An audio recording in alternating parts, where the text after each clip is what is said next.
Good morning and welcome to TechCentral, the TCS Plus show, brought to you by me, James Erasmus. And thank you very, very much, Anna Collard, for joining us again in studio. Anna Collard is a Senior Vice President and a Content Strategist and Evangelist at KnowBe4 Africa. It's not her first time in studio with us. And thank you very, very much for offering to come and chat to us very specifically about the importance of online scams and what's going on in society, but especially in the corporate environment that we all need to be aware of because we're so susceptible to it. Thank you, Anna. Thanks, James. Thanks for having me again. It's a pleasure to be here. What I love most about our conversations is sort of how informal and relaxed they are, because what we're talking about isn't trying to sell a position or a product, but it really is to create an awareness. And we've talked before about things like mindfulness. We talked before about other aspects of cybersecurity, but today, quite specifically, I'd love to talk about some of the influences and the effects of some of the scams that are out there. There are different types of scams, naturally, but what are some of the influences they have, and understanding the threat of those scams, and then understanding what the perspective might be from the victim's angle. Yeah, thanks, James. So we've run. Well, we do this actually a couple of times in a year. We run these little polls or surveys across either our enterprise environment, like our customers in the corporate world, but then also we like to hear what the consumers or the actual people on the ground, what their experience is. So we've just recently ran a survey across 800 consumers. So those are people that are employed all over Africa. Well, I think it's 7 countries: South Africa, Ghana, Nigeria, Mauritius, Morocco. Yeah, it's always the same one. So it's the usual economies that we deal with, or the countries that we sort of operate in. And obviously 800 people from these regions, that's not really representative. So this is not a scientific study, but it does give us an insight into at least like a little bit of a trend, like a snippet of what's going on. And what I found quite interesting with this survey, we looked at, what types of scams do people experience? If they fell victim to a scam, what was their the position, like what were they doing, and then also what the impact was, not just from a financial point of view, but from a psychological or well-being point of view. So that's the first that we've sort of gone into this topic, and I think we should do that more because, we constantly hear about data breaches, and people are so used to having their credit card details stolen, etc., that we forget that, yes, it might be easy to get that credit card back from the bank, and maybe you get your money back, and not in all cases, but in most cases when it's like a consumer type credit card fraud, you do get your money back. But what we do forget is, what does it mean to people that fall victim to these types of scams or other scams, beyond the monetary impact, like the nuisances, maybe the shame around it, feeling a bit sort of caught out. So that's what we wanted to do with this report, like really dig into it and see what people are actually feeling, and how long do these feelings linger as well. Thanks, and I've read that report, and it's fascinating to see some of the stats, and I encourage our listeners to dive into it. It'll be shared straight after this podcast, both on our website, but also by the YouTube links and others, because very often the reason why people have become involved in a scam is because of perhaps a lack of awareness, a lack of training. Also, we're all guilty of assuming it's not going to happen to me. It only ever happens to other people, until we are the other people. And I made some notes just in reading that report to say that some of the emotional behaviors that result in people clicking on a scam or engaging in a scam or being caught by one are, not only greed and curiosity, but sometimes also fear. And there are a few others. One was a need for urgency, and the other one was a need for appearing to be helpful. But greed, curiosity, and fear were 3 very emotional ways of which may outline why someone might or might not be involved in a scam, which in turn means that when they are subjected to that and they are punitively, inconvenienced, whether it's monetary or other, there's a massive psychological impact on that. And I'd love to hear more about those emotional impacts that you've gleaned from your research. Yeah, and I mean, greed and fear are one of the most common emotions that social engineers or human hackers are trying to trigger. And they do that through sending us messages that either sort of, for example, impersonate a person of authority. So immediately when you get an email from your CEO, like, and it's a low grade form of fear. So they're not trying to scare the living daylights out of us, but it's a low grade form of fear that just, raises your heart rate. And it, again, like their main objective is to achieve something that's called an amygdala hijack. And what that means is that as soon as we feel that emotion, whether it can be also positive, but fear is like a really dominant one that just works so well.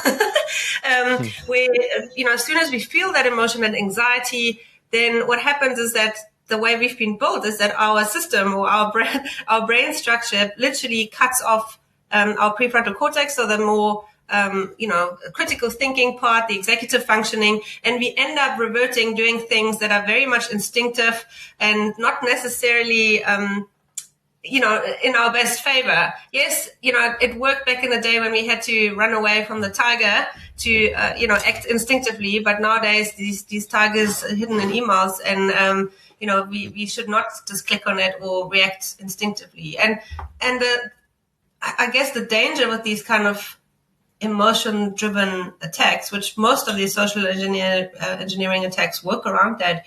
It might be fear. It might also be, as you mentioned, like curiosity. They may also appeal to our charitable, empathy. So anything that triggers an emotion.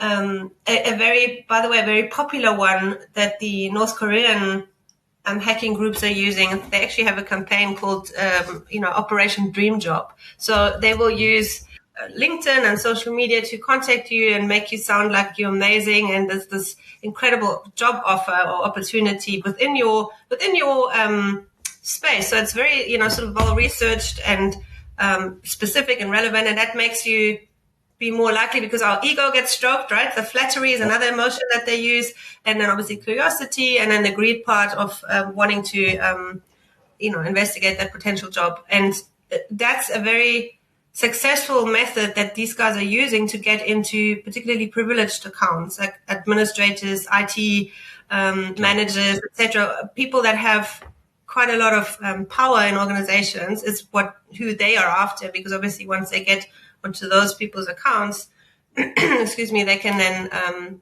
do a lot more damage. But yeah, the report that we looked at was more on consumer side, and as you mentioned there as well, so obviously emotions are being triggered, and the people that fell for the scams, interestingly enough, again, which is in line with a lot of the other research that we've done, or that other reports that other people have done, is that in about half the cases, people were distracted or multitasking when they ended up clicking. So that's another vulnerability that we have. You don't think properly. You're like, doing a million things. And I'm sure I shared the story with you before. That's what happened to me as well. And I've been trained. That's all I've been doing for the last 20 years is, learn about social engineering and talk about it. So I should really know better. But I can also get caught out when I'm multitasking and not paying attention, and then get triggered. In my case, it was like a low grade form of fear by using this typical, we'll deactivate your account if you don't click immediately, right? So that's the distraction, multitasking weakness that we have, unfortunately, provides this perfect, attack surface for the bad guys to abuse.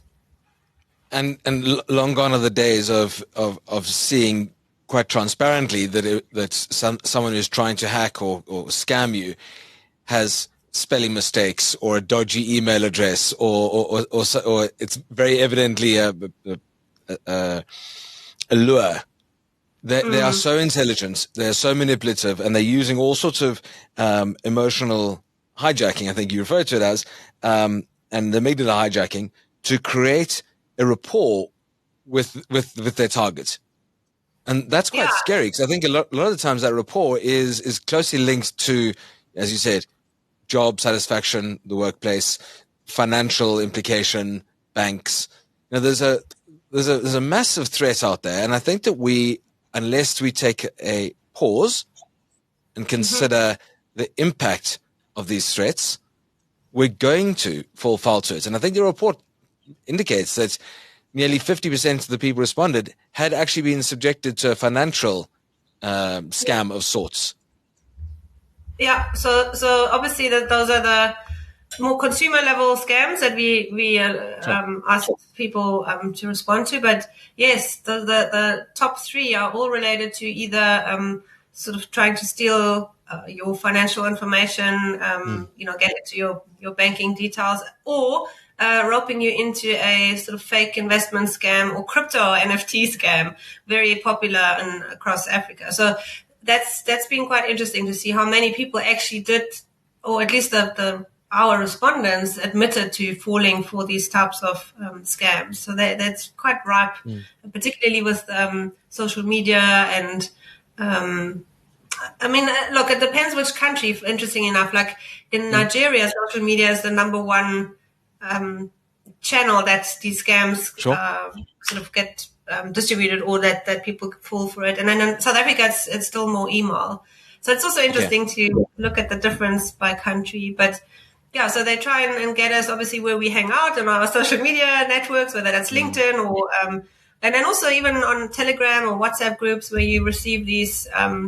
I've also received some of these fake investment opportunities, and it obviously, I know this sounds so like cliche, but if it sounds too good to be true, it won't be true. But again, if you're distracted, it's just like, sounds amazing. You've heard it from maybe a friend or, and by the way, particularly in this crypto space, they often do use either fake celebrity accounts or rope in celebrities to peddle their NFT scams or their crypto scams. So you might believe this because somebody famous tweeted about it or talks about it publicly. Meanwhile, it's just either a fake or I think it was Kim Kardashian. She had to pay a penalty because she was part of, probably not maliciously, she just probably didn't know better, but she was peddling some NFT scam.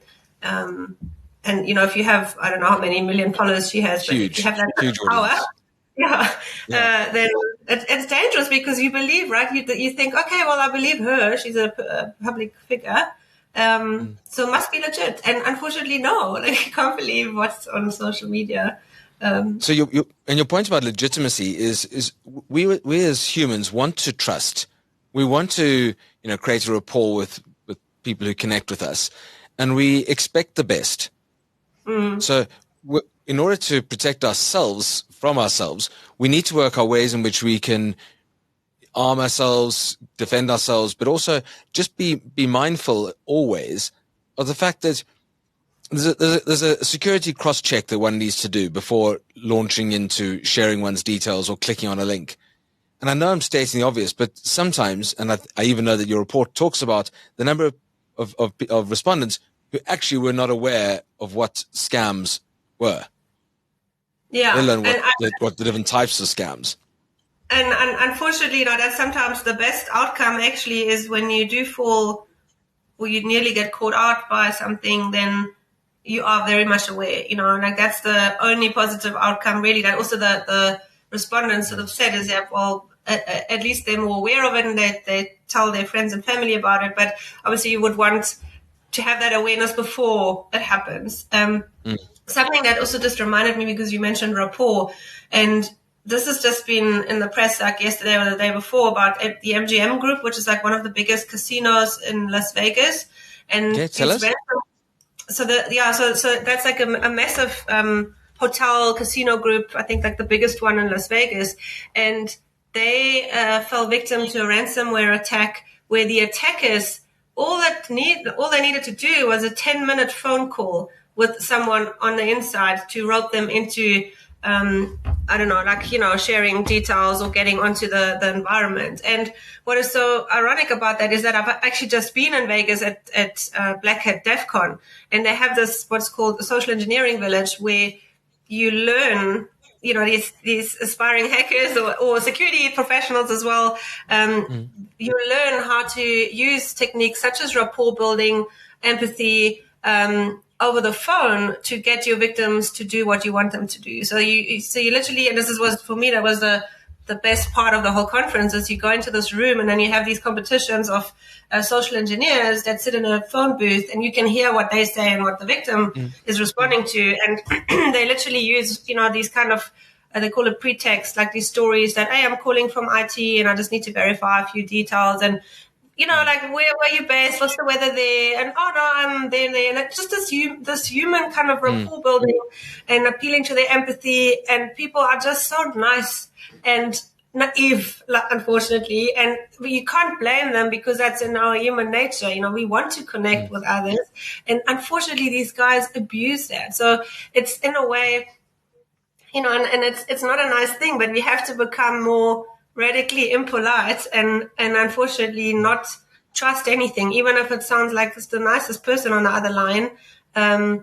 You gotta have that pause and first think, well, you know what, before I share this, or if they're pretending, particularly if they're pretending to be from your bank or whatever, to say, well, you know what, I'm going to call you back, and then obviously you call them back on the number that you have, not what they give you. And sort of, that's also a big takeaway, I guess, is that these scams do not only happen via email. They often come in a combination of phone calls with an email, or someone tricking you over the phone to go to a specific website, etc. And that's a very popular form of, and successful form, as we've seen. And a clever example of that, which I read about recently, was an employee received a phone call from a voice recording or a copy of their CEO's voice, and it was a very brief phone call to say, "I'm traveling, I can't chat. It's a bad line. I'm going to send you an email. I need you to transfer some money." Yep, and that's a typical. You can guess what happened. That's called a business email compromise, or a sort of impersonation scam. And unfortunately nowadays, these guys have access to the same automation tools or generative AI tools that you can use to create these what's called deepfake versions. Like I just need a few seconds of your voice, James, and then I can recreate your voice and make it say whatever I want to, and that's the scary part, because yes, if you receive an email from your CEO, maybe you have enough awareness or situational awareness in that moment to say, let me double check. But if you receive a phone call, and if that's, like at the moment it's maybe still only a voice note, but the way generative AI is going is that you have these real life interactions where the bots will react to what you say, or the person on the other line will react to what I'm saying in your voice. So that's really scary, because then it really sounds like the person you're talking to is the person that they're making it out to be. So again, like anything that requests you to hand over information or give, particularly like financial details, it may look like the right deal, it may sound like the right deal.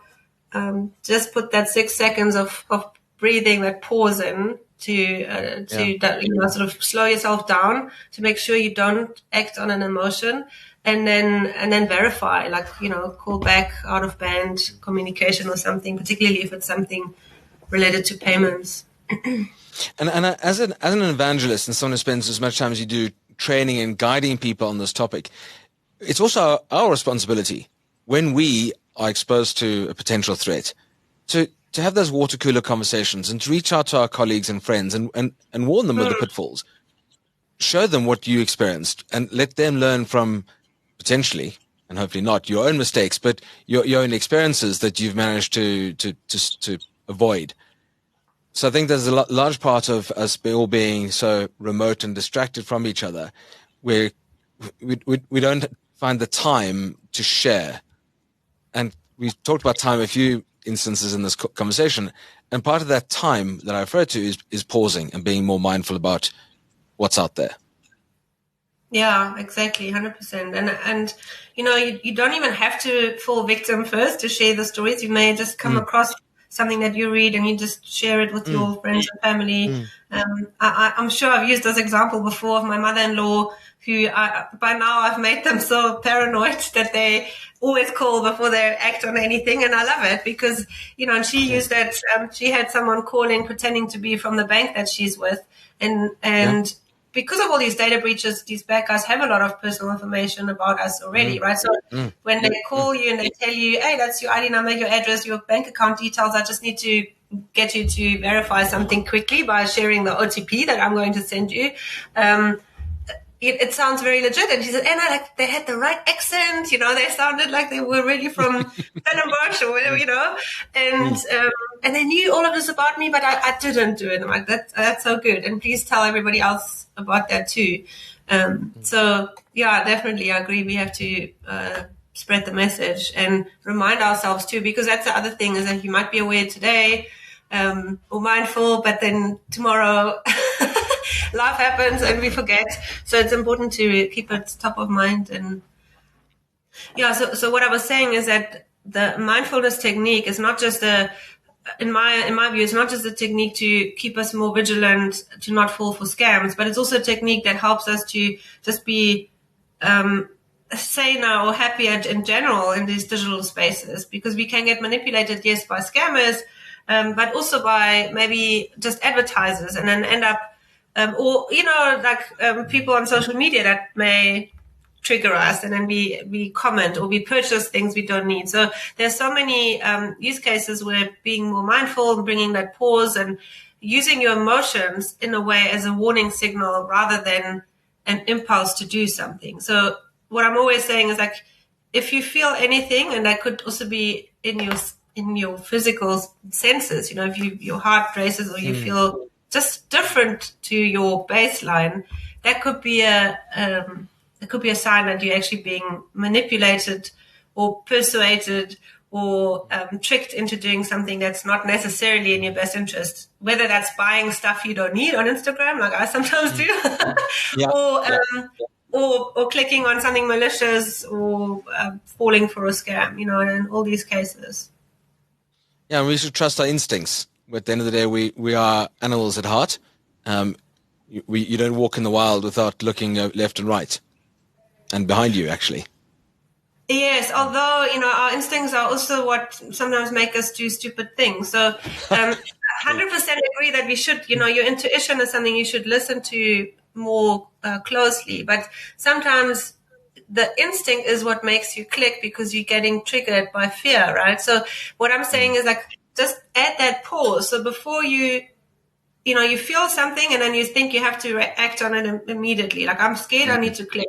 That will be the instinctive reaction. But rather remember that, hey, because I'm feeling something, I remember that could be a sign of being manipulated. So instead of reacting quickly, let me just take 6 seconds, all it takes, right? Just 6 seconds of pausing. Like take a deep breath and a longer exhale. The longer the exhale, the more you calm yourself down. And then decide, okay, am I really that scared? Do I need to click on that? Or can I not verify it? Yeah. A point well made, that intuition. Yes. And I know that the listeners are very much looking forward to reading this report, and there are lots of statistics in there, and it's definitely worth sharing from a consumer but also a commercial perspective, so that we have that element of awareness. And we're honored to have you from KnowBe4 Africa back in studio today. KnowBe4 Africa are an incredible organization that actually the world's largest integrated security awareness training and simulated phishing platform. And as part of KnowBe4 Africa, I'm going to quickly just make sure, if our listeners don't already know, how proud KnowBe4 are of you, who, whilst in Las Vegas, was given a very prestigious award, Women of Cybersecurity 2023. Well done, Anna, from us at TechCentral. Oh, thank you, James. Yeah, it was quite unexpected, but it felt good. Thank you. You're very modest, and I know that our listeners and those that are listening who know you will already know about this award and be able to read more about it online. And I think that it certainly gives credibility to everything you do and say. So we at TechCentral are very proud to be associated with KnowBe4 Africa and Anna Collard. Thank you very much for joining us in studio today. Thanks so much, James. Thanks, everyone. Lovely to chat. Thanks, Anna.